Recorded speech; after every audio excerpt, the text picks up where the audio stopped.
لو الوقت فاتك وما لحقتيش تعملي كحك وبسكوت، هنعمل النهارده تحلية مش هتاخد معاكي لا وقت ولا مجهود، ولا كمان هتاخد معاكي ادوات تشكيل. يعني بايديكي كده هتشكلي احلى حبات للقهوة. يا سلام بقى لو انت عاشقة للقهوة زيي، انا بحب القهوة جدا جدا. هنعمل النهارده حبات القهوة بطعم يدوب في بقك دوبان، وفي 3 4 دقايق هتخلصيه. يلا بقى نبتدي وصفتنا. ومعايا 250 جرام من الزبدة الطرية اللينة. لازم الزبدة تكون ساقعة بس مش متحجرة، يعني تكون طالعة في المطبخ من قبلها بساعة. هنضرب الزبدة كويس قوي في الأول قبل ما نضيف السكر لحد ما تهيش. بعد كده بنضيف السكر 150 جرام، والسكر ده سكر بودرة مطحون في البيت. ببتدي بقى أضرب السكر كده مع الزبدة لحد ما اللون يفتح جدا معانا ونيش. بعد كده بننزل ب75 ملي من الزيت، يعني حوالي كده تلت كوب. زي ما انتم شايفين هنبتدي نضرب الزيت كويس مع الزبدة والسكر اللي كنا ضاربينه لحد ما الزيت يختفي والخليط يكون كريمي جدا ويفتح ويتجانس مع بعضه. بعد كده نزلت ببيضة واحدة حجمها كبير. لو البيض عندك صغير ضيفي بيضة ونص لبيضتين، ده في حالة ان البيض صغير. ودلوقتي هنوقف ضرب ونحضر المواد الجافة، عبارة عن نص كيلو من الدقيق المنخول، و30 جرام من النشا، و30 جرام من النسكافيه، و30 جرام من الكاكاو الغير محلى. ومع كل دول حطيت كمان نص معلقة من البيكنج باودر. ما تكتريش بيكنج باودر علشان ما ينفش معاكي. هتحطي نص معلقة من معالق الشاي الصغيرة، نص معلقة فقط. ودلوقتي هضيف مكون هيخلي طعم بسكوت القهوة ألذ بكتير لو انتي ما ضفتيهوش، بس طبعا هو اختياري، يعني على حسب ما انتي متوفر عندك موجود ولا لا. والمكون هو معلقة كبيرة مليانة من الحليب البودرة، هيخلي طعم البسكوت حكاية.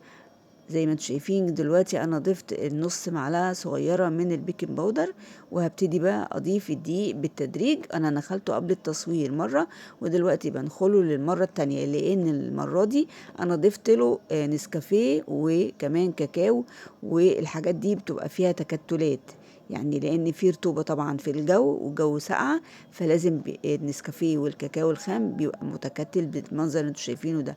فالنخل هنا يعني مهم جدا. عايزه اقول لكم يعني الخطوه دي من الخطوات المهمه اللي ما ينفعش ما تعمليهاش. انا وريتكم في المصفى قد ايه بيبقى فيه تكتلات في قلب المصفى، فالتكتلات دي احنا بنفكها بايدينا. طبعا انا بجمع العجينه زي ما انتم شايفين. العجينه لازم تكون رخوه وطريه وتكون بتلزق في الايد. الايد اللي بنشتغل بيها مش بنختبر بيها، يعني بختبر العجينة بإيدي التانية اللي هي بتبقى نظيفة، والإيد اللي أنا شغالة فيها عشان فيها تلزيقات وفيها حاجات مش بختبر بيها العجينة. زي ما انتم شايفين العجينة حلوة جدا وهتتشكل معانا بمنتهى السهولة. زي ما انتم شايفين كده بناخد قطعة صغننة في حدود 3 جرام 4 جرام. حابة تزودي عن كده يبقى 5 جرام، بس ما تزوديش عن كده لان هو اسمه بسكوت حبات القهوة، فالمفروض ان هو ليه حجم معين. اكبر من كده بصراحة مش هتبقى لطيفة، لان هي لسه هتزيد، بس هتزيد حاجة بسيطة في الفرن. هي مش هتزيد قوي بس هتزيد برضو بس بسيط. ليه بقى؟ لان هي المفروض بتبقى كده صغننة بتتاكل على بق واحد. وزي ما انتم شايفين انا ببرمها في ايدي برمة، يعني ايه، جاية بالطول شوية، جاية بيضاوية شوية على شكل نفس حبة القهوة بالظبط. يعني اللي يشوفها يقول حبة قهوة. بصوا جميلة ازاي. بجيب بقى اي حاجة كده عندي واديها تجويف كده من النص زي ما انتوا كده شايفين بالظبط قدامكم. بعد كده بنقلهم على صينية. الصينية دي مش مدهونة أي مادة دهنية، لأن هي واخدة الزبدة بتاعتها وتمام التمام، فالصينية مش مدهونة.